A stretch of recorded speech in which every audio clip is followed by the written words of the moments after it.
A tale of Vegas, drugs, and $8 million in silver. Oh, did I say you could throw out a little bit of a murder mystery too? We're going to talk about the murder mystery behind the death of Vegas legend and his missing silver. Ladies and gentlemen, this is Frostbyte, and the year was 1904, and it all started in a sleepy town just north of Dallas, Texas. Call in a scrawny kid, sick with fever quite frequently, and his name, well, we'll just call him Benny. As a horse trader, Benny's father would often be amidst the West's most notorious gamblers and the richest oil barons. See, his dad instructed him, do one thing, watch and learn. And that's exactly what he did.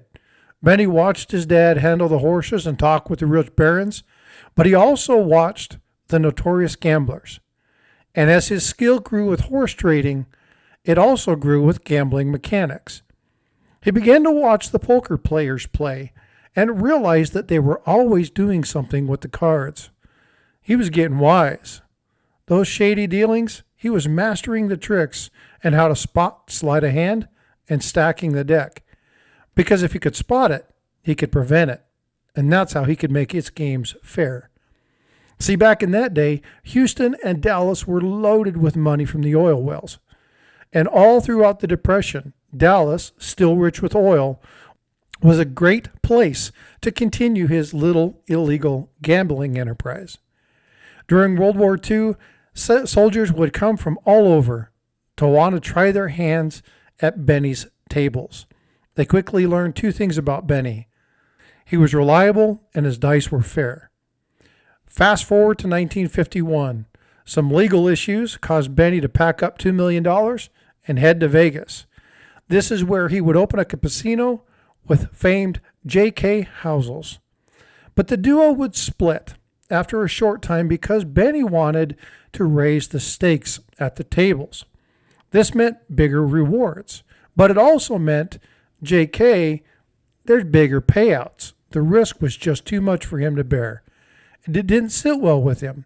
So he sold his part to Benny, and the birth of Benny Binion's Horseshoe Casino was born.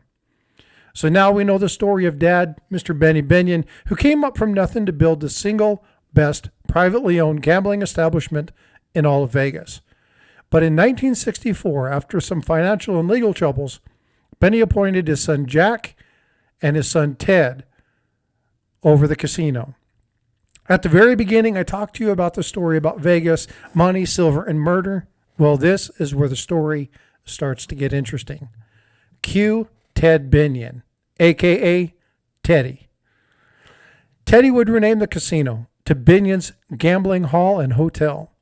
And it was then that a majority of his issues would begin.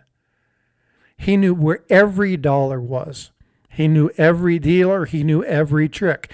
Just like his father, he became adept at understanding what people were doing and how to protect it. But he wasn't his dad. See, his dad was legendary, a pioneer, if you will. And Teddy was trying to live up to the legacy that his father had built. But all this pressure, Ted would succumb, and he would become addicted to black tar heroin and the use of Xanax.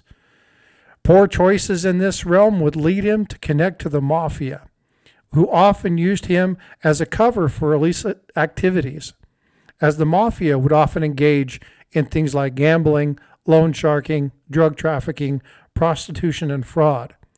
Now, they would love to work with casinos because it would help them clean their money with the flow of cash and winnings through that casino.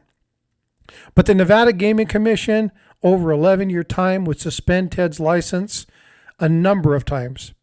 Finally, after a few years, the Gaming Commission would have broke his license and would have him give the casino ownership over to his sister, Becky.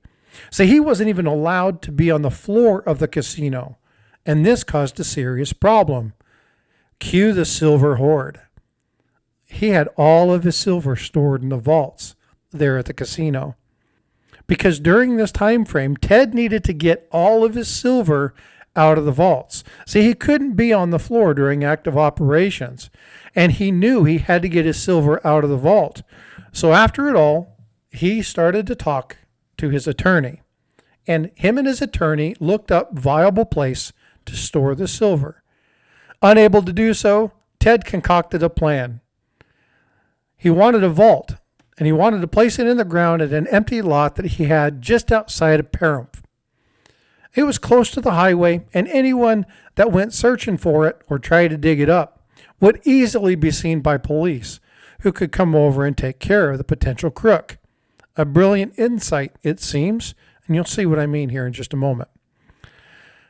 One day, it happened. Sometime in March or April of 1998, a team of movers and a privately contracted trucking company would begin moving the silver from the casino vault to his property. It took 5 hours, as they began at 1 a.m., as not to draw attention from wary eyes. The silver amount was so massive that it covered the floor of a trailer that measured 25 feet long, 8 feet wide, to a depth of 3 feet or more. The hoard was said to weigh 23 tons. Yeah, tons. That's an astounding 46,000 pounds. And for all of my metric folks, that's 21,000 kilograms. The amount of money, somewhere between $8.2 and $12 million today. When he took the silver from his casino, his sister Becky called and said, "If you let Jack and him take the silver from the casino, you're going to end up getting him killed." "I never said who would kill him," Becky said, "but I had strong feelings about Sandy." All right, we got a new person in this mix. Sandy was a topless dancer who had connected with Teddy. He was 50, she was 23. But there was also another player in this, and his name was Richard. And just 6 months later, on September 17th, 1998, at just about 4 p.m., a telephone call came in to the 911 operator in Las Vegas. "Help me, he's unconscious. We need your help. Boo hoo hoo." Oh no, that was an exaggeration. Those were some of the words she actually used. Boo hoo hoo. Tell me that isn't a little bit shady. So only after 6 months and under questionable circumstances, Ted Binion would be found dead on the floor of his home.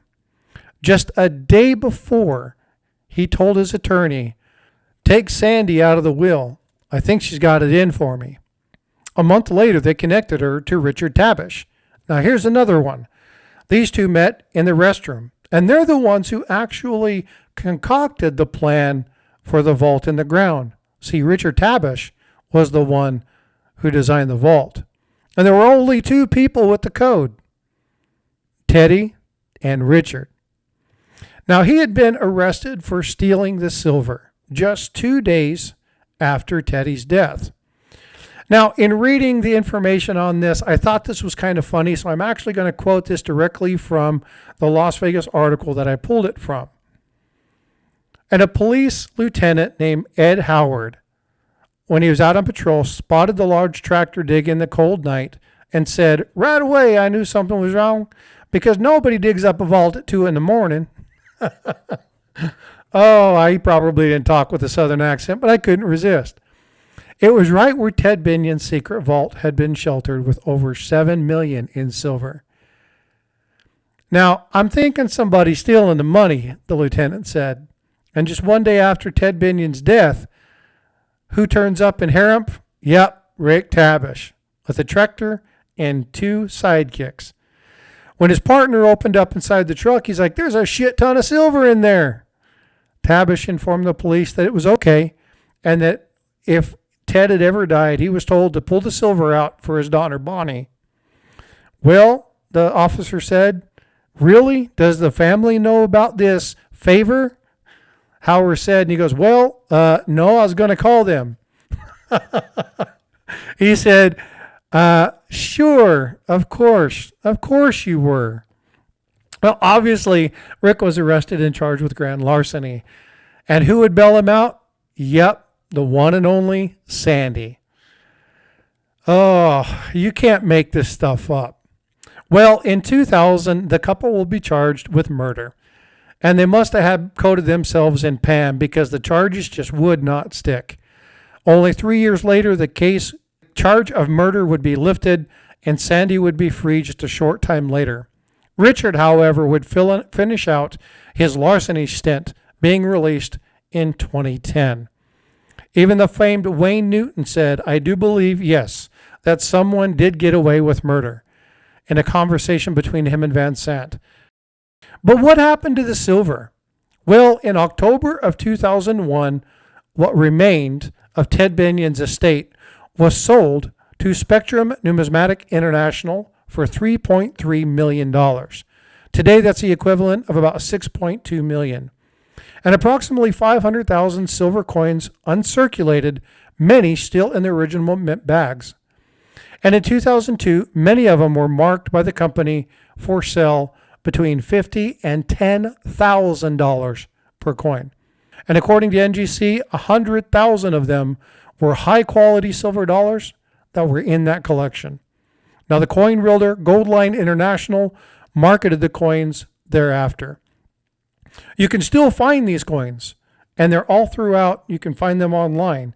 But just be aware that if you purchase one, you probably want to do it from a trusted source.